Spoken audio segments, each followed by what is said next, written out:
ত্রয়োদশ জাতীয় সংসদ নির্বাচনের পর সরকার গঠন করতে যাচ্ছে সংখ্যাগরিষ্ঠতা নিয়ে বিএনপি। যদি জানাতে চাই, সকালে কিন্তু বিএনপির যে সংসদ সদস্য এবং জামায়াত এবং এনসিপি সহ 297টি আসনে যে সংসদ সদস্যরা নির্বাচিত হয়েছেন তাদের শপথ গ্রহণ অনুষ্ঠিত হয়েছে। এরপরে বিকালে কিন্তু অনুষ্ঠিত হবে ত্রয়োদশ জাতীয় সংসদ নির্বাচনের যে মন্ত্রিপরিষদ, সেই মন্ত্রিপরিষদ। এরই মধ্যে যেমনটি দেখাচ্ছিলাম, মন্ত্রিপরিষদ যে শপথ গ্রহণ সেটি শেষ করার পরেই বিএনপির চেয়ারম্যান তারেক রহমান শহীদ জিয়াউর রহমানের মাজারে আসবেন শ্রদ্ধা জানাতে। এই মুহূর্তে যেমনটি দেখছিলাম, জিয়াউর রহমানের এই শহীদ জিয়ার মাজারের আগমনকে ঘিরে আইন শৃঙ্খলা রক্ষাকারী বাহিনীর সদস্য যারা রয়েছে তারা কিন্তু এই পুরো জিয়া উদ্যান নিরাপত্তা চাদরে ঢেকে রেখেছে। যেমনটি দেখছিলেন যে র্যাবের পক্ষ থেকে ডগ স্কোয়াড দিয়ে কিন্তু এই মুহূর্তে জিয়া উদ্যানে তল্লাশি অভিযান করা হচ্ছে, অর্থাৎ নিরাপত্তার স্বার্থে আসলে এই তল্লাশি অভিযান। পুরো জিয়া উদ্যান এলাকা কিন্তু আইন শৃঙ্খলা রক্ষাকারী বাহিনীর সদস্যরা নিরাপত্তা চাদরে ঢেকে রেখেছে।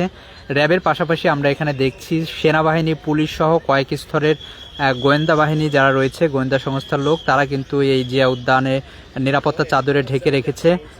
যদি জানাতে চাই, এই যে দীর্ঘ প্রায় 26 বছর পরে, 25 বছর পরে আসলে সরকার গঠন করতে যাচ্ছে বিএনপি। 2001 থেকে 6 পর্যন্ত বিএনপি সরকার ছিল এবং এরপরে আসলে এই 2006 সালে ক্ষমতাচ্যুত হওয়ার পরে দীর্ঘ 20 বছর পরে আসলে বিএনপি সরকার গঠন করতে যাচ্ছে এবং সেই সরকারের যে শপথ গ্রহণ সেটি কিন্তু বিকেলে জাতীয় সংসদ ভবনের দক্ষিণ প্লাজায় অনুষ্ঠিত হবে। সকাল থেকে আমরা দেখেছি শপথ গ্রহণ অনুষ্ঠানে 297টি আসনে যে সকল সংসদ সদস্যরা ছিল তারা সংসদে প্রবেশ করেছেন এবং তারা কিন্তু শপথ গ্রহণ করেছেন। এছাড়াও যদি জানাতে চাই, সেই শপথ গ্রহণ অনুষ্ঠানে আসলে আমরা দেখেছি বিএনপির পক্ষ থেকে মির্জা ফখরুল, সালাউদ্দিন আহমেদ, বরকতুল্লাহ বুলু সহ বেশ কয়েকজনকে দেখেছি। তবে গণমাধ্যমের সঙ্গে কিন্তু গেটের বাহিরে আসলে কেউ কথা বলেনি।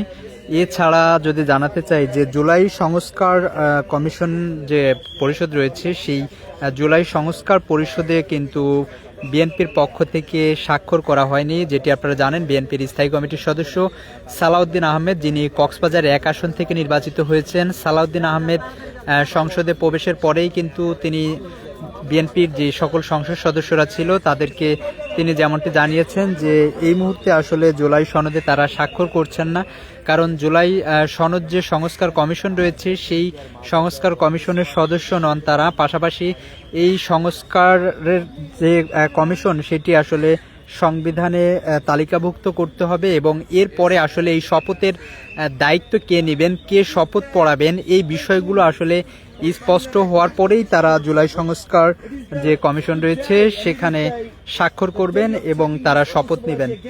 যেমনটি দেখছিলেন আপনারা, এই পুরো জিয়া উদ্যান এলাকা নিরাপত্তা চাদরে ঢেকে রেখেছে আইন শৃঙ্খলা রক্ষাকারী বাহিনীর সদস্যরা। আমরা এই মুহূর্তে যেমনটি দেখছিলাম যে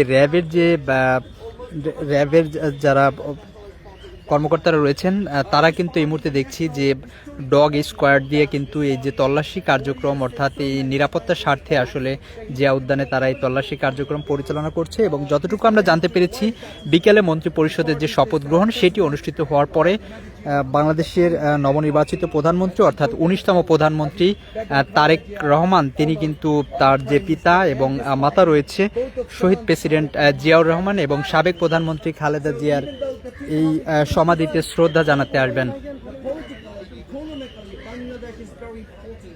Bangladesh is important Asia, Bangladesh is important globally. In that time, the Tareq Rahman is going to be the Prime Minister of Bangladesh. এর আগে আমরা দেখেছি বিভিন্ন আসন থেকে নবনির্বাচিত সংসদ সদস্য সহ তাদের যে কর্মী সমর্থক রয়েছে তারা কিন্তু এই জিয়া উদ্যানে এসেছিল এবং এখানে কিন্তু তারা শ্রদ্ধা জানিয়েছেন।